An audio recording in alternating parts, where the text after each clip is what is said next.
우리 앞전에 그 레일리의 소매인력 법칙에 대해서 배웠는데 한 문제 푸니까 좀 많이 이해가 안 가죠. 그래서 하나 더 급하게 한번 또 풀어보겠습니다. 알겠죠?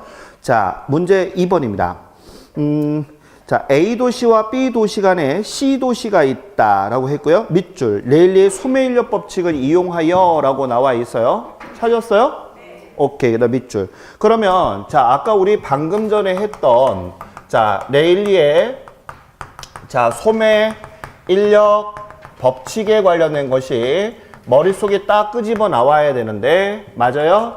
자, 공식이 어떻게 된다. 시작. 상권 범위는 어떻게 된다고 그랬어요? 시작. 거리 제곱분의 크기나 뭐라고 했어요? 인구 수 이게 머릿속에 있어야 돼요. 알겠죠 이거? 모르면 안 돼요. 공식 이거 무조건 암기해야 되고. 그 다음에 자, 첫 번째 공식과 두 번째 공식 배부액 나눠주는 거 배부액 곱하기 시작 총분의 누구 거? 자기 거.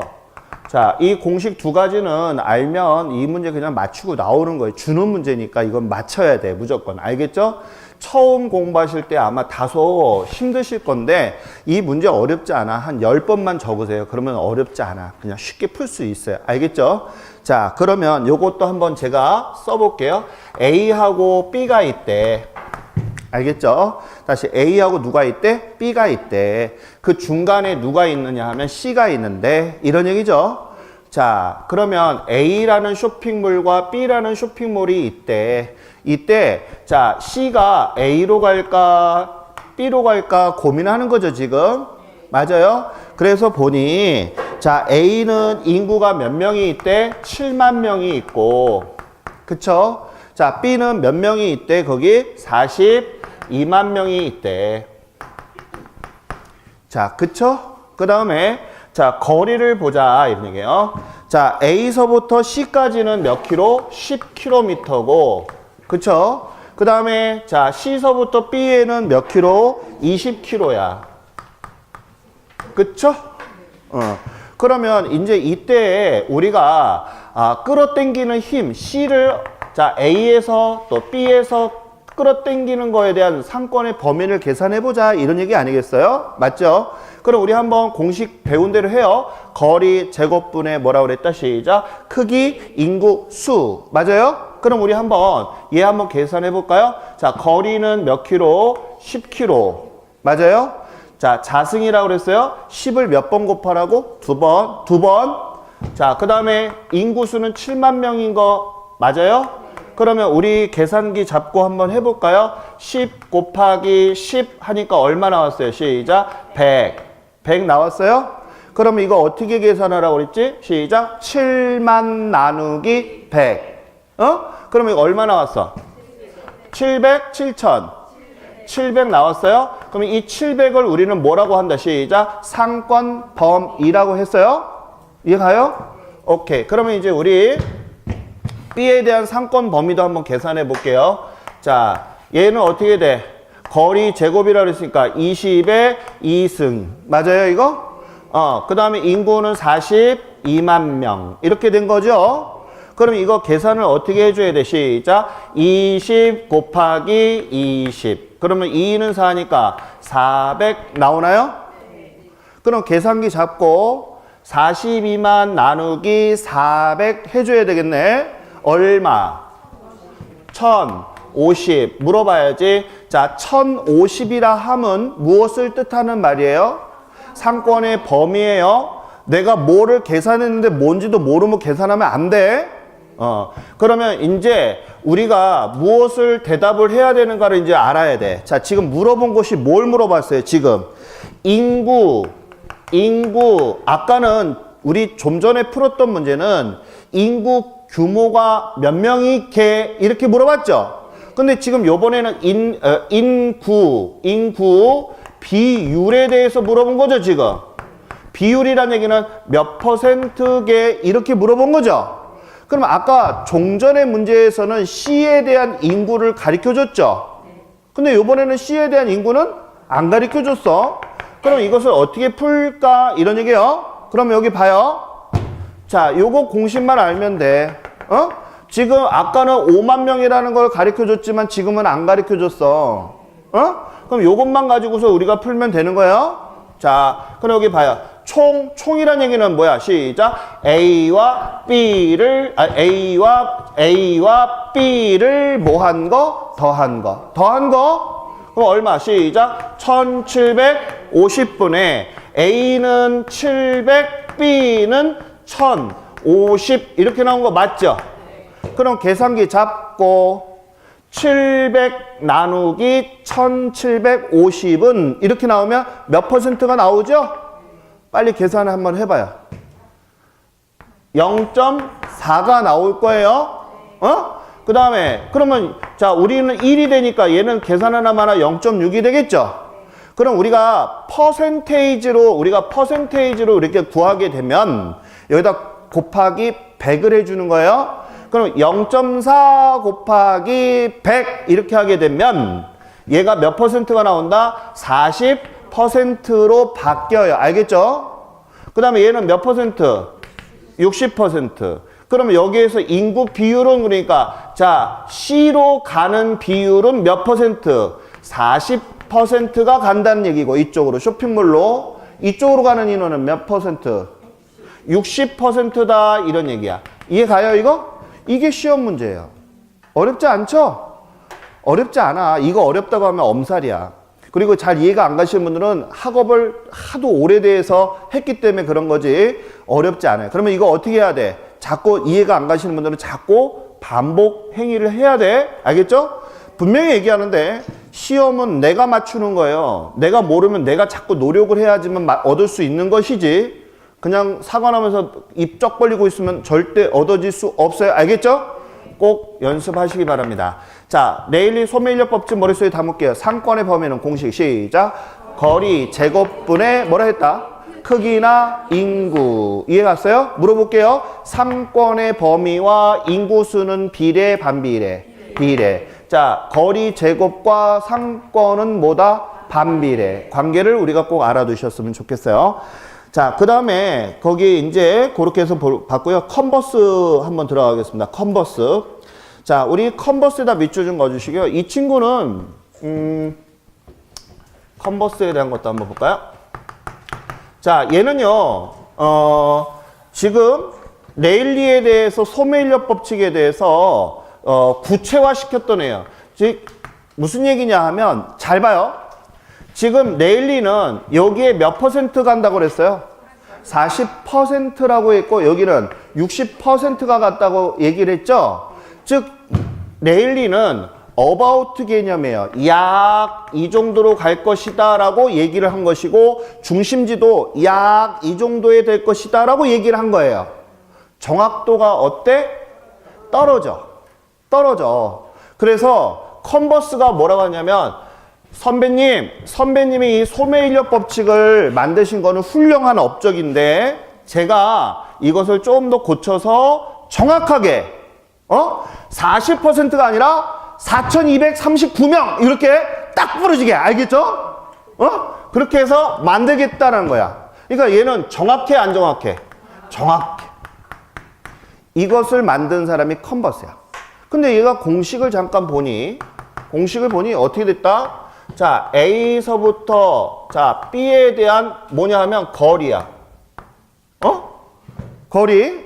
그 다음에 1 플러스 루트 B A의 뭐야? 크기, 인구. 이렇게 나온 게 공식이야.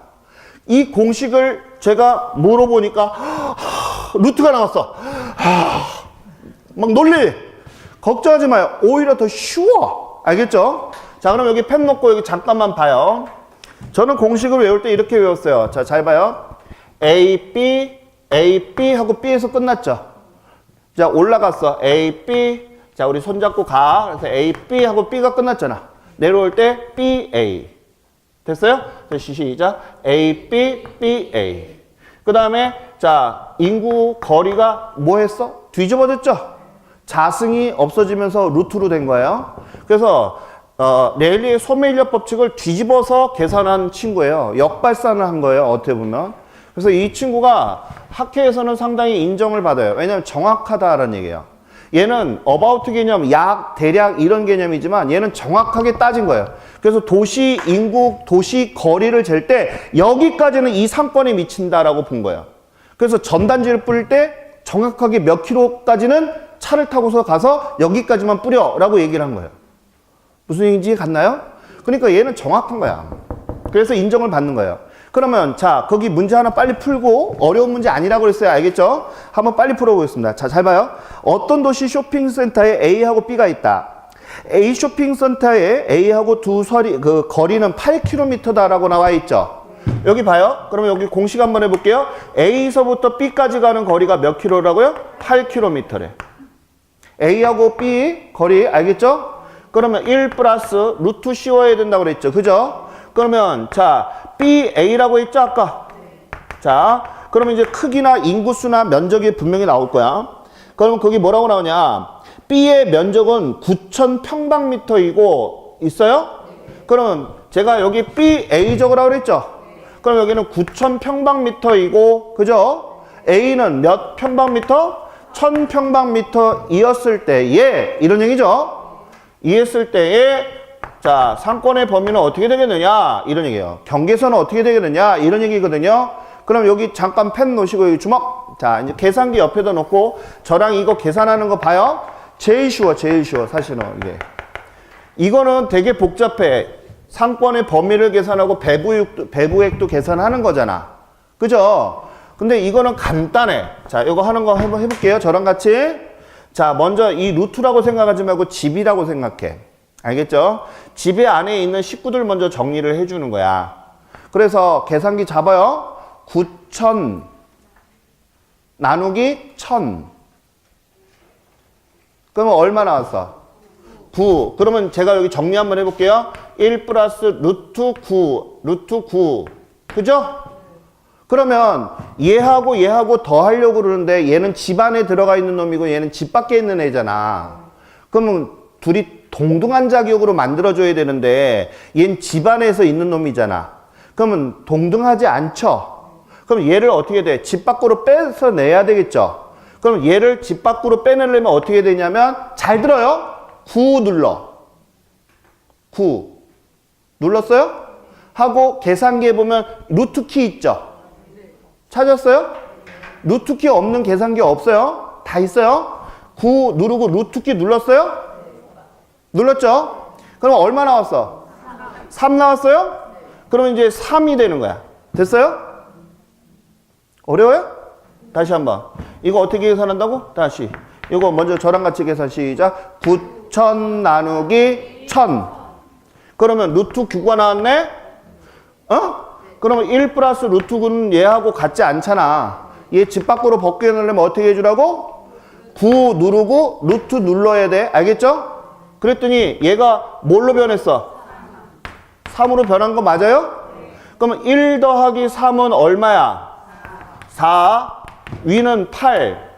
8. 됐어요? 그럼 이거 어떻게 해?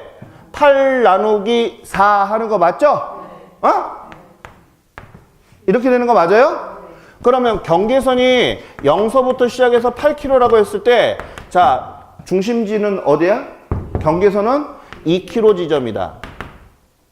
무슨 얘기인지 갔나요? 이렇게 해서 밝힌 사람이 컨버스라는 사람이야. 정확하겠죠, 그죠? 아까는 대략 뭉뚱그려서 몇 킬로 이렇게 얘기를 했던 사람인데 이 컨버스라고 하는 사람은 정확하게 숫자로 딱 나타냈으니까 정확도가 있어 없어? 있어. 그래서 현재 우리가 많이 써먹는 게 컨버스 이론을 많이 써먹고 있어요. 정확하니까. 이해 갔어요? 그래서 우리 여러분들 여기 잠깐 봐요. 이제 우리 왜 퇴직하신 분들이 퇴직금 한 4억에서 5억 정도 가지고서 대기업이나 이런 분들이 가지고서 뭐 하냐면 뜰해주느나 명문 이런 그런 거를 하잖아요, 사실은. 근데 그게 보게 되면 이런 게 있어요. 시장 분석 비용이라는 게 있어요. 그게 바로 이거 분석하는 거예요. CVP 분석하고 몇 가지 분석하는 게 전부 다 그 우리 경제, 경영 이런 데서 나오는 공식이거든요. 그거 한 30가지 해놓고 400만 원 받아. 진짜 웃기는 거죠? 그런데 이것을 이제 우리 선생님들이 하실 수 있어야 돼. 그래서 우리 선생님이 지역적으로 보고 이 정도는 상권입니다. 이 정도는 권리금을 해야 됩니다. 만약에 터무니없이 권리금을 집주인이 막 요구해. 그럼 우리 선생님이 뭐라고 해야 돼? 안 돼요! 그러면 그 집주인이 왜 안 돼? 라고 했을 때 이 정도에서 우리가 계산한 것을 근거 데이터로 딱 보여주게 되면 신뢰감이 가, 안 가? 가. 그래서 이거 배우는 거예요. 그냥 배우는 게 아니라.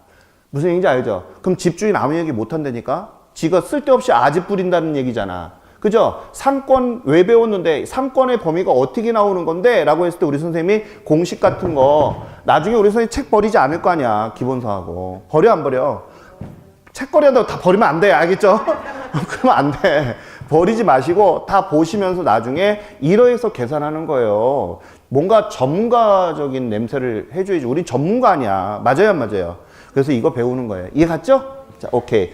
자, 그래서 우리가 있고요. 그 다음에 공강준배 원리로 바로 들어가겠습니다. 자, 공강준배 원리는 사실은 이 논리는 지금도 이제 많이 논리가 있는데요. 이런 얘기예요. 자, 우리가 이제 여기 중심지가 우리가 미들, 그래서 우리가 이 M이라고 쓰는 것은 미들의 약자예요. 중심. 알겠죠? 자, 중심이다. 자, 여기 우리가 갑상점이라고 하는 상점이 하나 있어요. 다시 누가 있다고요? 갑상점. 가게가 있어요. 그런데 여기가 소비자가 있어요. 우리가 소비자를 커스터머로 해가지고 뭐 이렇게 C라고 써요. 알겠죠? 그래서 우리가 C를 소비자라고 할게요. 알겠죠? 소비자. 그래서 이 소비자가 물건 하나 사러 가려면 어디까지 가야 돼? 갑까지 와야 되잖아요. 그러니까 어떻게 된다? 멀게 되게 되면 가서 사, 안 사? 안 사. 근데 어쩔 수 없이 독점인 경우에는 여기까지 와야 되는 부담감이 있겠죠. 그래서 갑이 완전히 갑질을 하고서 지금 장사를 하고 있는 거야. 그런데 자, 우리나라 사람뿐만 아니라 세계도 마찬가지야. 누가 잘 된다 하게 되면 그 꼴을 보지 못해. 맞죠? 그래서 어떻게 한다? 을이라고 하는 친구가 여기다 가게를 떡하니 차렸네? 그런데 얘가 C라고 하는 애가 막 가다 보니까 어머 여기 생겼네? 하면서 여기까지 가, 안 가? 안 가. 여기에서 다 사버린단 말이야. 맞죠? 근데 갑은 그 사실을 몰랐어. 그런 상태에서 왜 손님이 안 오지? 왜 그님은 안 오지? 하면서 계속 기다려. 또 매출이 뚝뚝 떨어져. 맞아요? 그러다가 얘가 어떻게 해서 동네 한 바퀴 돌다 보니까 을을 딱 보게 되죠.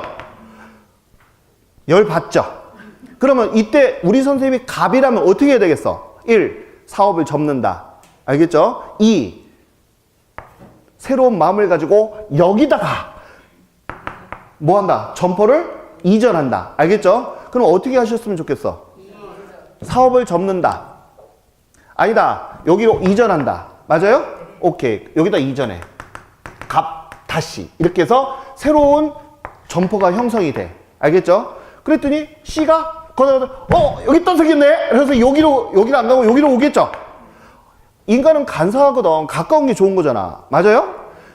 그래서 이 집에 가. 근데 을은 또 모르다가 여기 또 생겼네? 그러면 여기 지금 막 망하게 되니까 을도 또 선택을 하겠죠. 그래서 어떻게 한다? 을이 또 이쪽으로 와. 맞죠? 지금 그래서 갑과 을이 지금 둘이 쌍코피 터지면서 어디로 가까이 지금 가고 있어? 소비자한테로 가는 거잖아. 맞죠? 소비자는 좋아, 나빠? 좋지. 나한테로 다가오니까. 두 놈이 덤벼 지금. 맞죠 이거 지금? 그러다 보니까 언제까지나 얘네들이 자꾸 싸울 수는 없잖아. 둘 중에 하나는 코피 터지거든. 그래서 야, 그러지 말고 우리 보통 중심점에다가 우리가 가게를 차리면 소비자들이 왔잖아요. 그런데 이렇게 자꾸 이런 행위를 하다 보니까 둘이 코피 터지는 경우가 생기니 야, 그러지 말고 소비자를 근간으로 하여 중심지가 아니라 어디? 소비자를 근간으로 해서 우리 친절하게 너 여기에서 가게를 우리 차리는 거 어때? 이해 갔어요? 그러면 더 이상 움직일 필요가 있다 없다? 없다. 그러면 지가 땡기는 쪽으로 갈 거 아니야. 이해 갔어요? 이것을 공간을 어떻게 한 거야? 분배하는 거다. 이런 논리예요. 그래서 거기 뭐라 했다? 공간 분배 원리라는 것을 만들게 됐다는 얘기입니다. 다만 이 원리를 만든 사람의 전제 조건이라는 게 있어요. 전제 조건은 교통비는 자, 고려하지 않는다라는 전제 조건이에요. 즉 교통비의 부담액은 없다는 얘기인데 이거는 현실적으로 맞지가 않아. 한번 생각을 한번 해볼게요. 자, 미니 스톱을 가는데 내가 버스를 타고 가야 돼. 그럼 가, 안 가? 솔직히 안 가잖아. 맞아요? 예를 들어서 내가 저녁 때 겨울에 막 겨울 되면 막 땡겨. 애도 안 섰는데. 아무튼 자, 중요한 아이스크림만 먹고 싶을 때가 있어, 겨울에. 맞아요? 그래 막 속이 더부러 가면 막 사이다도 먹고 싶을 때가 있어, 없어? 있잖아. 근데 내가 딱 문 열고 나가서 동네 슈퍼가 가까우면 사 먹으러 가. 근데 한참을 걸어가야 돼. 한 15분, 20분을 걸어가게 된다면 우리 선생님은 어떻게 해? 에이씨, 안 가! 하고서 어떻게 돼? 안 사 먹죠? 즉, 이렇게 내가 가고자 하는 상점이 멀게 되면 수요가 어떻게 될까? 떨어져, 올라가. 떨어진다는 논리예요. 그러면 이 상점들은 손해죠? 왜 손해야? 매출액이 떨어지니까. 그래서 어느 쪽으로 가는 게 좋겠다? 고객한테 가는 것이 좋겠다는 얘기예요. 그래서 우리가 동네 슈퍼는 가까이 붙어 있잖아. 설마 뭐 멀리 떨어져 있는 데는 아니겠죠, 그죠? 자, 그래서 거기 잠깐만 볼게요. 시험에 나오는 내용 잠깐 볼게요. 전제 조건이라고 밑줄. 조건, 이 공간 균배 원리를 만든 사람이 전제 조건이 교통비에 의해서 소비자의 수요량이 전혀 변화가 없다는 전제를 걸고서 이 논리를 펼친 거예요. 자, 그런데 거기에 즉 수요에 그다음 밑줄 좀 그어주세요. 교통비 탄력성에다 네모 박스. 아유, 어려운 말 나왔다. 자, 그럼 거기다가 교통비 탄력성에다 뭐라고 써느냐 하면 교통비 부담액이라고 적으세요. 자, 교통비 탄력성이 뭐야? 라고 하게 되면 교통비 뭐야? 부담액이야. 그러니까 내가 교통비를 내고 내는 돈, 지불액을 얘기하는 거예요? 맞아요? 그러면 교통비 탄력성이 0인 경우란 얘기는 내가 교통비를 낸다는 얘기야? 안 낸다는 얘기야? 안 낸다는 조건이 전제 조건이라는 얘기예요. 이 논리를 맞는 게. 알겠죠? 근데 실질적으로 여기 봐요.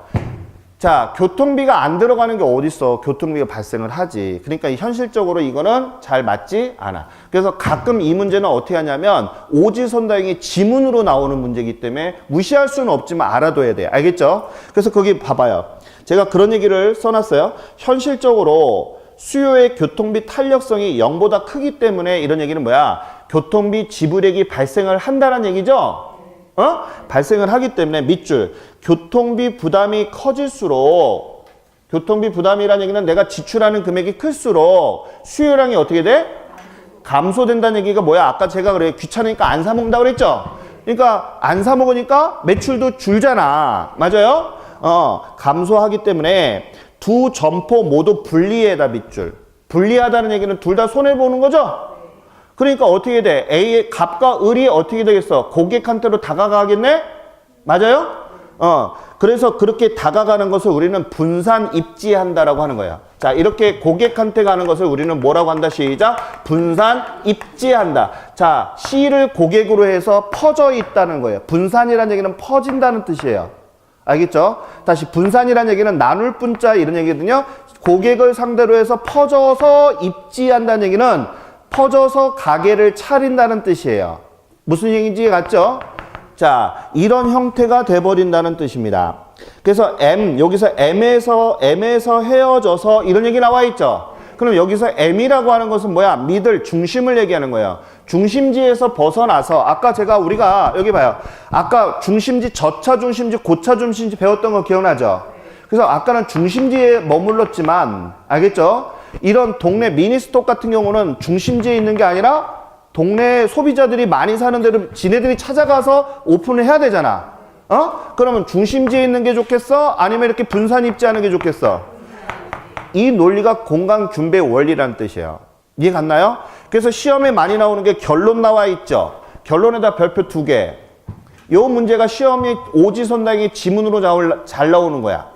그래서 거기 잠깐만 보시면 시장이 좁고에다가 동글뱅이. 시장이 좁고 그 다음에 교통비 탄력성이 작은 경우, 이 말이 무슨 뜻이야? 교통비로 내는 돈이 적은 경우에는 이런 얘기죠. 또는 교통비 부담액이 적은 경우에는 이런 얘기죠. 어떤 현상이라냐? 집심이라고 나와 있죠. 이 집자는 뭘 집자예요? 심은 핵심, 중심 이런 얘기거든요. 그래서 중심, 입지 현상이 일어난다는 얘기는 뭐냐면 거기다 백화점 좀 적어주세요. 백화점. 집십성 이렇게 나와 있죠. 집십성은 백화점이 들어쓴다는 뜻이에요. 그래서 우리가 백화점 갈 때는 여기 잠깐만 봐요. 여기 봐요. 자, 내가 미니스톱 같은 이런 편의점 같은 경우는 버스비를 내는 거 아까워 안 아까워? 그러면 탄력성이 부담이 되는 거죠. 탄력성이 부담이 되잖아. 버스비 아깝잖아. 하지만 내가 백화점을 간다는 것은 목적의식을 가지고 가는 거잖아. 그럼 백화점에 갈 때는 교통비 탄력성이 뭐 한 거야? 적은 거야 많은 거야? 적다고 본 거야. 자기의 목적의식을 가지니까. 왜냐하면 다른 편의점에는 그런 게 물건이 없어. 백화점에 가야지만 있다라고 생각하기 때문에 백화점까지 가 안 가? 거리가 멀더라도 간다는 얘기예요. 이해가요? 그 논리야. 그래서 거기 시장이 좁다는 얘기는 백화점이 어때요? 많아 적어? 적어야 그래서 적은 거야. 좁고 이런 얘기야. 이해가요? 다시 시장이 왜 좁아? 그러면 백화점이 개수가 뭐 했어? 적다고 그랬잖아. 그래서 적고 그 다음에 교통비 부담액이 어때? 백화점은 내가 목적의식을 가지고 가잖아. 그러니까 백화점은 탄력성이 뭐 하는 거야? 교통비 부담액이 들더라도 내가 교통비를 내더라도 어떻게 돼? 목적의식을 가지고 내가 가잖아. 이해가요? 그러니까 교통비를 내더라도 내 부담이 작아, 커, 작다는 얘기야. 이해를 잘해야 돼 이거. 알겠죠? 근데 시장이 넓은 이런 얘기는 아까도 저차 중심지를 얘기하는 거예요. 알겠죠? 자, 이럴 때는 교통비 탄력성이 큰 경우, 즉 부담이 큰 경우에는 분산 입지 현상이 벌어진다는 얘기예요. 자, 이 말이 무엇인지 잠깐만 봐요. 자, C가 고객이 여기 있어. 알겠죠? 근데 편의점을 여기 중심지에다 놓게 되면 얘네들이 여기까지 버스 타고 나서 편의점에 가지는 않는단 말이에요. 맞죠? 그럼 교통비 여기까지 버스 타고 온다는 교통비 부담액이 커 작아? 커. 그러니까 안 가기 때문에 수요가 떨어진다 그랬잖아 아까. 그렇기 때문에 고객이 있으면 갑과 을 사이에 어떻게 나눠서 편의점을 차리겠다는 게 무슨 입지? 분산 입지 하겠다는 얘기예요. 이해가 가나요 이거? 정말 어려운 거야. 근데 이것을 반대로 해서 이해를 하기 때문에 자꾸 틀리는 지문이야. 어려운 지문이에요. 그래서 시험에 자주 나오진 않지만 이 단원에 정말 중요한 지문이라는 거 별표 2개 쳐놨어요? 아주 시험에 많이 틀리는 지문이다. 그래서 우리가 이제 여기에서 어떤 게 시험에 출제가 되냐면 점포들에 대한 유형 이런 것이 시험에 나오는 거예요. 자, 그러면 거기 박스 한번 봐요. 집심성이라고 나와 있죠. 아까도 제가 얘기했던 건 집심 이런 얘기는 모을 지자에 중심 이런 얘기거든요. 그러면 중심가에 뭐가 서? 백화점이 쓴다고 그랬죠? 그래서 머릿속에 백화점, 동글뱅이. 그 다음에 아까 제가 뭐예요? 종합병원이나 큰 병원들이 중심통이 있는 거죠? 이런 걸 우리가 집심성이라고 해요. 집심, 성 점포다. 그 다음에 집재성이라고 나와 있죠? 이 집재라고 하는 것은 모을 집자에 산재할 재자, 있을 재자야. 그러면 이게 무슨 얘기냐면 끼리끼리 뭉치는 거야. 예를 들어서 여기 봐요. 여기가 우리가 쌍용지구가 여기 예를 들어서 사무실이 많아. 그럼 여기에 가장 편리함을 추구하려면 사무실이 많다는 얘기는 뭐해? 사람이 왔다 갔다 돈벌이도 많이 하죠? 그럼 여기 제일 많은 게 뭐가 있을까? 은행이나 증권이나 이런 금융가들이 많이 있겠죠? 맞아요? 그러면 우리 서울에도 보면 금융가라는 게 있어요. 금융, 테헤란로 이렇게 하면 유명하거든요. 보험, 그치? 한쪽으로 다 몰려 있어. 이해가요? 이것을 우리가 집재 이런 얘기야. 또 하나 물어볼게요. 천안에서 왜 가구점만 모아져 있는 데가 있죠? 그러면 우리가 가구 쇼핑하려면 거기로 가죠. 그런 것처럼 모아져 있는데 이걸 뭐라 한다? 시작. 집재성. 이해 갔나요 이거? 오케이. 그 다음에 산재, 여기 산자라고 하는 것은 흩어질 산자야. 흩어져 있는 거야. 이해 갔어요? 그러면 흩어져서 존재한다는 얘기거든요. 어떤 거? 자, 여기 봐요. 목욕탕이 따닥따닥 붙어 있으면 목욕탕 주인 둘 중에 하나는 코피 터져서 나가야 돼. 맞아요? 그럼 목욕탕들은 어떻게 있는 게 좋아? 떨어져 있는 게 좋잖아. 그래서 이 산자는 떨어질, 흩어진다는 뜻이에요. 흩어져 있는 게 좋겠죠? 그렇잖아. 미용실도, 여자 미용실도 따닥따닥 있으면 소비자 그쪽에 사는 인구는 빠른 건데 서로 나눠 먹게 하면 돈 돼? 안 돼? 안 돼. 그래서 흩어져 있는 게 좋겠죠? 그렇지 않아요? 중개사 사무실도 마찬가지야. 그렇지 않아요?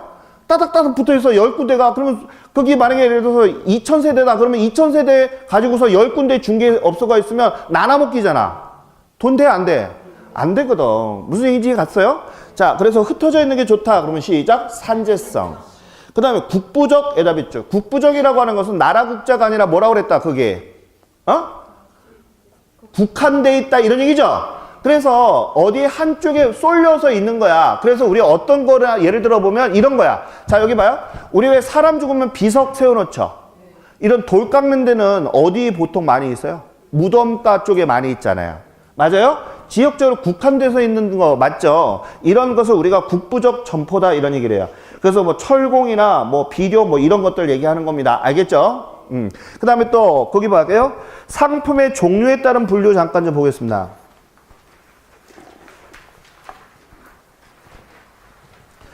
자, 상품 종류에 따른 분류해 보면 편의품, 그 다음에 또 선매품, 그 다음에 또 전문품이라고 나와 있죠. 봤어요? 그러면 우리가 편의품이라고 하는 것은 그냥 일상생활에 그냥 편안하게 쓰는 거야. 그러다 보니까 이런 건 편의품점에 가면 언제든지 살 수가 있죠. 근데 이거는 저가야, 고가야? 저가야. 저가잖아. 이익이 많아, 적어? 적어. 맞죠? 그럼 물어볼게요. 아까 제가 편의점 같은 경우에 보면 뭐 많잖아요. 세븐일레븐서부터 미니스토어 뭐 LG25 많잖아요. 이건 저차 중심지에 있어야 돼? 고차 중심지에 있어야 돼? 저차 중심지에 있어야 되죠? 맞죠? 그런 게 편의품이야. 그러면 우리 선생님들이 선매하고 전문품이 제일 많이 어려워해. 그렇기 때문에 시험에서도 뭐가 제일 많이 나와? 선매하고 전문품을 가지고 틀어버린단 말이야. 그래서 이거는 정확히 인정을 해야 돼. 인지를 하고 있어야 돼. 알겠죠? 그러면 거기 한번 봐요. 선매는 가격, 스타일, 품질 이렇게 나와 있죠? 하고 고차에다 동글뱅이 좀 쳐주시고 고객의 취미 이렇게 나와 있죠? 거기다가 밑줄을 그어주세요. 걷어요? 하고 거기 전자제품에다 동글뱅이 좀 쳐봐요. 쳤어요? 그럼 여기 잠깐만 고개 들어보세요. 자, 전문품에 대한 제가 선매품에 대한 거를 제가 설명할게요. 여기 앉아 계신 분들한테 제가 물어보겠습니다. 자기 집에 가전제품이 삼성 거 많이 쓰시는 분 손 들어봐요. 나는 가전제품 보면 삼성 거 많이 본다. 아니다, 나는 LG 거 쓴다. 자기 취향이 다 다르죠. 맞아요? 이게 선매품이야. 응? 그 다음에 최고만을 고집하는 물건 있죠. 최고 비싼 거. 난 최고야. 뭐 이런 거 있죠. 그냥 뭐 질이고 뭐가 없어. 그냥 나는 프라이드가 강해. 최고야. 알겠죠? 그러면서 막 다이아도 막 이렇게 막 비싼 거. 뭐 이런 거. 그런 거 알겠죠? 자동차도 최고. 뭐 리미티드, 뭐 한정판 이런 것만 하는 거. 그게 뭐야? 바로 전문품이야. 이해 갔어요? 그러면 선매하고 전문하고 구별할 수 있다, 없다? 있다. 그래서 거기 봐요. 전문품은 고객의 취향이나 매력인데 가격이 가장 높아. 높죠? 비싼 거잖아. 그 다음에 고급 자동차에다 동글뱅이. 고급 자동차, 고급 시계 이런 거 있죠. 뭐 한정판 뭐 이런 것들. 그런 것들이 우리가 어디에 해당이 된다? 전문품에 해당이 된다. 구별하실 수 있겠어요? 오케이. 자, 그 다음에 지대 및 지가 이론에 대해서 학파 주장까지만 하고 오늘 수업을 마치도록 하겠습니다. 알겠죠? 아이고, 숨 차. 자, 보겠습니다. 자, 이제 우리 저랑 같이 이제 지대하고 지가 이론에 대해서 들어가겠습니다. 이제 여기 우리가 이제 그 상업지에 관련된 건 이 외에도 많이 있어요. 알겠죠? 그런 이제 기본 과정에 또 새로운 사람들 계속 우리 영입해서 배우도록 하고 시험 문제에서 이제 가장 많이 나오는 게 지대 이론, 즉 지대하고 지가에 관련된 이론도 학자들이 되게 많아요. 그래서 이거에 대한 내용도 시험 문제가 많이 있어요. 그래서 우리 우리 입지 공간론에서는 경제학자들이 한 40명 나온다고 보시면 돼. 그 다 외우기는 좀 힘드니까, 알겠죠? 최소한 10명 정도는 머릿속에 담아야 돼요. 알겠죠? 그래서 이 내용을 다 배울 거예요, 저랑 같이. 이해 갔나요? 그래서 요 내용 중에서 하는데 이 지대하고 지가, 지대 이론에 관련된 건 시험에 너무 잘 나오는 내용이니까 꼭 알아두셔야 되는데 먼저 지대가 무엇인지 지가가 무엇인지 잠깐서부터 들어가도록 하겠습니다. 지대라고 하는 것은요, 쉽게 자, 임대료다 이렇게 얘기하는데요. 즉 사용료다 이렇게 생각을 하세요.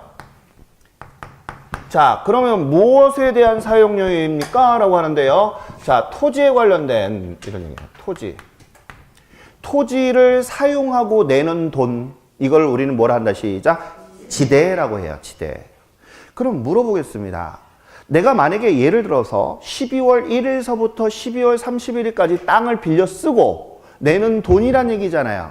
그러면 12월 1일서부터 12월 31일까지에 해당하는 땅 사용료잖아. 그러면 이건 기간이야, 시점이야? 그럼 얘는 유량 개념이야, 저량 개념이야? 그렇지. 그래서 오지선당에 이렇게 나와요. 지대는 토지에 대한 사용료이며 저량의 개념이다. OX. X야. 유량이야, 유량. 사용료니까. 알겠죠? 근데 지가라고 하는 것은 쉽게 땅값이라고 머릿속에 담으세요. 땅값. 다시 뭐라고요? 땅값. 그럼 땅값은 내가 현재 시점에 보는 거죠? 그렇기 때문에 얘는 뭐에 관련된 거야? 저량에 관련된 거야. 시점이니까. 땅값, 지가. 알겠죠? 그래서 이게 우리가 나중에 소득이득, 자본이득 뭐 이런 얘기를 하는 거야. 땅은 팔면은 나중에 돈 되겠죠? 자본이득, 얘는 사용한 거죠? 소득이득. 이렇게 얘기를 해요. 지금은 그런 얘기 안 쓸게요. 나중에 이제 하나씩 머리가 트일 때 그때 얘기할게요. 자, 그래서 우리가 지대하고 지가에 관련된 내용을 한번 들어가도록 하겠습니다. 자, 여기 잠깐 먼저 보기 전에 이 지대 이론에 대해서 이때 당시에 우리가 학파들이 존재를 하게 됩니다. 학파는 자, 내 논리를 갖다 펼치는 건데 이때 당시에 고전학파가 있고 그 다음에 이쪽에 뭐가 있어요 지금? 신고전학파라고 나와 있죠. 자, 요거 먼저 우리가 들어가기 전에 이때 당시의 시대 흐름을 좀 이해를 하셔야지만 될 것 같아요. 잠깐 소개 좀 할게요. 알겠죠? 이때 이 고전학파 때 시대는 우리나라의 조선시대하고 비슷했다라고 볼 수가 있는데 이때 당시 어떤 우리나라의 조선시대를 잠깐 소개를 할게요. 이때 어땠냐면 전부 다 먹고 살기가 쉽지 않았어요. 고려에서 조선으로 바뀐 그 시점이에요. 그래서 어떻게 됐냐면 자기 땅을 갖고 있는 사람이 거의 없었어. 땅을 갖고 있는 데가 없었어. 그래서 양반한테 땅을 빌려서 어떻게 해? 농사를 짓고 양반한테 땅 사용료를 내고 남은 곡식은 내가 먹었던. 이해가요? 그리고 땅을 혹시 평민이 땅을 갖고 있었으면 땅을 어떻게 서로 간에 공동체로 같이 농사 짓고 뿜빠이 하는 이런 시대야. 고전학파는. 이해갔어요? 그러니까 이때는 풍족하지 않았고 땅도 그렇게 많지 않았던 시대예요. 알겠죠? 그러면 자, 이때는 가장 중요한 게 뭐냐면 소득을 분배하는 게 가장 중요했었어요. 그렇게 같이 농사를 짓고 같이 나눠 먹는, 알겠죠? 이런 게 가장 중요하고요. 이때서부터 이제 경제라는 거 하는 소량 생산에서 무슨 생산으로 대량 생산으로 막 이때 이제 막 일어나기 시작을 한 때예요. 산업혁명이라는 게 일어나면서 증기, 석탄 이러면서 대량 생산이 막 늘어나기 시작할 때예요. 이해 갔어요? 하다 보니까 이때 소득을 생기면 나눠 먹는 거에서 생기기 시작해서 자, 성장통이 생기게 돼요. 우리 인간도 키가 크면 어떻게 돼? 성장통이라는 게 있어요, 없어요? 있어. 이때 당시에 뭐가 경제, 성장에 관련된 자, 눈을 뜨기 시작을 하는 거야. 이해 갔나요, 이거? 그래서 이때 눈을 뜨기 시작을 한 게 고전학파에 있는 사람들인데 어떤 게 있느냐? 자, 여기에 먼저 우리 용어를 먼저 알아둬야 될 게 있는데 하나 뭐냐? 생산 요소라는 게 있다. 자, 생산 요소의 3요소에 대해서 잠깐 우리가 알아야 돼요. 아주 중요한 거거든요. 꼭 적어 놓으세요. 다시 생산의 3요소. 그냥 생산 요소 하니까 좀 다시요. 생산의 3요소. 자, 요거 아주 중요한 거니까 꼭 알아주세요. 자, 뭐가 있냐면 토지, 자본, 노동. 자, 이 말이 뭐냐서부터 잠깐 설명할게요. 생산이란 얘기는 뭔가 만들어내는 거잖아요. 맞아요? 만들어내려면 세 가지가 꼭 있어야 된다는 거예요. 첫째, 사람이 있어야 되겠고요. 돈이 있어야 되잖아요. 그 다음에 내가 쌀을 만들려고 해도 땅이 있어야 되잖아요. 맞죠? 그래서 우리가 생산의 3요소는 항상 세 가지가 있어야지만 우리가 된다는 논리예요. 자, 한번 해볼게요. 생산의 3요소는 시작. 토지, 자본, 노동. 이거 꼭 알아야 돼요. 이거는 기본 백상식이에요. 이거는 다시 시작. 토지, 자본, 노동. 이해 갔나요? 자, 그러면 이때 고전학파 사람들이 뭐가 있느냐 하면 이거예요. 자, 잘 봐요. 토지는 알겠죠? 잉여다라고 본 거예요. 그러면 여기서부터 우리가 이제 알아야 돼. 자, 잉여가 무슨 뜻이에요? 이게 좀 궁금해야 돼. 알겠죠? 잉여는 우리나라 말로 초과되거나 남는, 이게 바로 잉여라는 뜻이에요. 다시, 잉여가 뭐야? 시작. 초과되거나 남는. 더 이해가 안 가죠? 그럼 예를 들어서 우리 여자분들 어렸을 때 고무줄 했지. 고무줄 하면 우리가 편먹잖아. 근데 어린 동생이 왔어. 그럼 얘 뭐 시켜? 깍두기 시키잖아. 목 짧은 거 말고, 알겠죠? 그게 깍두기 시키잖아. 그러면 얘는 어디로 가나 다 하는 거 기억나죠? 똑같아. 그래서 얘는 있으나 마나 이런 얘기잖아. 맞아요? 그래서 우리가 잉여 인간 이런 얘기는 뭐 하는 거야?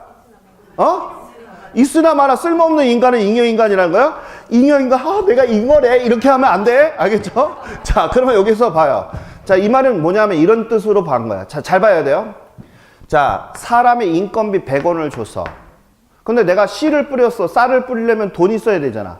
쌀 씨앗을 사야 되니까 100원. 자, 사람도 대가를 줬어. 맞아요? 근데 토지에 대한 대가는 줘, 안 줘? 자, 아이고, 농사 잘 됐네. 땅아, 내가 너한테 100원 줄게. 이렇게 하지는 않아. 맞아요? 그러니까 얘는 당연히 뭐야? 공짜로 얻었다라고 보는 거야, 지금. 이해가요? 얘네들은 실제로 돈이 나갔어, 안 나갔어? 나갔잖아. 근데 토지는 돈이 나가, 안 나가? 안 나갔기 때문에 이 토지 자체를 뭐라고 한다? 잉여다. 즉, 불로소득이다라고 보는 거야. 공짜로 얻었다라고 보는 거예요. 이게 고전학파의 가장 중요한 사상이에요. 땅을 어떻게 공짜로 얻었다라고 보는 거야. 왜? 이때 당시는 자본이나 노동 같은 건 대가를 분명히 줬어. 하지만 땅에 대한 대가는 주지 않잖아. 살아있는 게 아니니까. 땅이 딱 튀어나와. 내 대가는 이런 얘기를 하지 않거든. 맞아요? 그렇기 때문에 얘한테는 주지 않았기 때문에 고전학파는 뭐라고 했다? 토지는 말이 없어. 그렇기 때문에 얘는 공짜로 얻었다라고 보는 거야. 이해 갔죠? 그러면서 얘네들이 주장한 논리가 뭐냐? 이런 얘기예요. 주장한 논리가 이런 얘기예요. 가격이 무엇을 지배한다고 그랬어요? 지배를 결정한다고 그랬죠, 지금. 그러면 이 가격이라고 하는 것은 무엇을 뜻하는 얘기예요? 라고 하는 걸 알아야 되는데 이 가격은 곡물 가격을 얘기하는 거예요. 다시 무슨 가격? 곡물 가격. 그래서 곡물 가격이 비싸게 되면 사용료도, 이 땅에 대한 사용료도 뭐가 된다? 비싸진다는 뜻이에요. 이해가죠? 그래서 이 논리는 우리 현 시대에 맞지가 않아. 이게 어떤 거냐면 이건 거예요. 자, 잘 봐요. 이때 당시에 뭐가 있냐면 우리 왜 땅도 농사가 잘 되는 땅이 있고 안 되는 땅이 있잖아요. 그죠? 근데 옛날에는 그렇게 미개했어. 그래서 어떻게 했냐면 요즘 현대는 못 쓰는 땅이 없어. 시골에 가잖아요. 그럼 짜투리 땅도 다 이용해서 막 농사 짓죠. 뭐라도 심잖아. 그거 어떻게 해? 땅이 만약에 지력이 떨어지게 되면 거기다 뭐 인비도 섞고 뭐 이것저것 해가지고 좋은 땅으로 만들어, 안 만들어? 만들었죠? 근데 이때 당시에는 그런 기술이 없었어. 심었더니 어느 땅에서는 막 쌀이 10가마리가 나오는데 어떤 땅에서는 한 가마리밖에 안 나오고 아예 안 나오는 경우도 있잖아. 맞아요? 그때는 땅에 대한 거는 연구가 없었기 때문에 그 땅은 타고나였다라고 생각을 한 거예요. 무슨 얘기인지 갔죠? 땅은 뭐 했다? 타고났다라고 보는 거야. 그래서 좋은 땅은, 알겠죠? 좋은 땅에서는 곡물이 많이 나오고 이런 생각을 했지, 땅을 갈아엎어서 지력을 해고 비료나 이런 걸 준다는 생각은 그때 당시 안 했던 거야. 이해가요? 왜냐하면 이런 얘기를 안 듣게 되면 왜 그랬을까? 왜 우리 현재 이런 사고로 접근하게 되면 그 사람들은 이때 당시 사람을 이해를 할 수가 없어. 이해가죠? 그래서 내가 설명을 해주는 거예요, 이거. 그러다 보니까 곡물 가격으로 인해서 뭐가 결정이 된다? 지대가 결정이 되는 거예요. 이해 갔나요? 자, 그래서 있고 신고전학파는 어떻게 되는가를 잠깐 좀 설명할게요. 얘네들은 이때 당시만 하더라도 자기 땅이 없어서 공동체로 농사를 지은다고 그랬죠. 그 시대가 지났어. 소득이 생기면서 자기가 틈틈이 돈을 모았어, 안 모았어? 모았어. 모았죠? 그러면서 뭐를 사게 돼? 땅을 사게 돼. 그러니까 이때 당시는 자기 땅을 소유하게 된 거야. 이때는 없었고. 맞죠? 그러다 보니까 자기 땅을, 잘 들어요? 자기 땅을 갖게 되면 그 땅값을 올리려고 그래? 내리려고 그래? 올리려고 하잖아. 우리 선생님이 땅 갖고 있어. 그러면 내 땅값을 어떻게 하려고 그래? 올리려고 하는 의도를 갖잖아. 그래서 그게 뭐라고 하느냐. 자원을 어떻게 효율적으로 배분하려고 해. 이게 가장 중요한 거예요. 다시 자원을 어떻게 한다고? 효율적으로 배분해. 이 말이 무슨 뜻이냐 하면 이런 얘기야. 자원을 내 땅을 있잖아요. 비싼 땅으로 만드는 거에 관심을 갖게 되는 거야. 무슨 얘기인지 알겠죠? 그러다 보니까 내 땅에 여기 봐요. 자, 사용료가 뭐에 의해서 좌지우지했어? 곡물 가격. 그러니까 내 쌀값이 비싸지면 내 사용료도 늘어나죠. 그런 영향을 받았던 거야. 그래서 내 땅을 어떻게 돼? 곡물이 많이 나오는 그런 땅으로 만들어야 되겠죠. 그래야지만 내 땅값이 올라가 내려가? 올라가니까. 그래서 여기에 자원 효율적인 배분을 하게 됐다는 얘기예요. 이해 갔나요? 그래서 거기에 뭐 어떻게 했어? 이 가격이 결정이 돼버렸어. 내 땅의 가격이 결정이 되는. 그래서 쌀이 많이 나오고 좋은 쌀이 나오는 땅값이 결정이 되는 거예요. 이해 갔나요? 그러니까 이렇게 봐야 돼. 이때 당시는 먹고 살기가 힘들었어. 내 땅이 없었어. 그냥 먹고 술만 붙어 있으면 좋은 시대였고, 이때는 내 땅을 갖게 되면서 내 땅을 옥토로 만드는 거에 관심이 있었던 거예요. 무슨 얘기인지 알겠죠? 자, 이렇게 됐다. 그 다음에 여기에서 가장 중요한 거. 토지를 아까 여기서는 그냥 불로소득이다라고 생각을 했었잖아요. 근데 아니다. 토지는 생산의 3요소이기 때문에, 다시 생산의 뭐라? 3요소. 자, 얘도 당연히 비용으로 봐야 된다. 사용료를 내니까. 토지 사용료 내 안 내? 내니까 얘 또한 당연히 비용으로 봐야 되는 거다라고 보는 거예요. 그 논리예요. 얘는 불로소득이 받지만 이 토지 여기에서는 당연히 사용료, 내 땅이 없으면 당연히 사용료 내야 돼, 안 내야 돼? 내야 되잖아. 우리가 사업을 할 때 자, 건물에 내가 새 살고 있어. 임대료 내, 안 내? 내잖아. 비용으로 인정해, 안 해? 하죠? 그런 논리야. 현대에 걸맞는 거죠. 그러다 보니까 여기에서는 어떤 논리를 펼쳤냐 하면, 잘 봐요. 자, 지대가 뭐를 결정했어? 가격을 결정해버렸죠. 그럼 여기 가격이라고 하는 것은 무엇을 얘기한다고? 곡물 가격이야. 이해가 갔어요? 즉, 사용료가 높으면 쌀값도 뭐 한다는 얘기야? 비싸다는 거야. 자, 그럼 여기 잠깐만 봐요. 우리나라 대한민국에 한번 비교를 한번 해볼까? 이 신고전압하는 현대시대에 많은 거 논리하고 비슷해요. 우린 대한민국에서 제일 비싼 쌀이 어디서 나온지 알아요? 무슨 쌀? 이천, 경기도 여주. 그 다음에 또 철원. 맞아요? 비싸. 왜 철원은 왜 비쌀까? 철원에서부터 도심까지 수송비가 들어가기 때문에 그래요. 비싸잖아요. 맞죠? 경기도 여주서부터 도심까지 들어오면 수송비가 들어가잖아.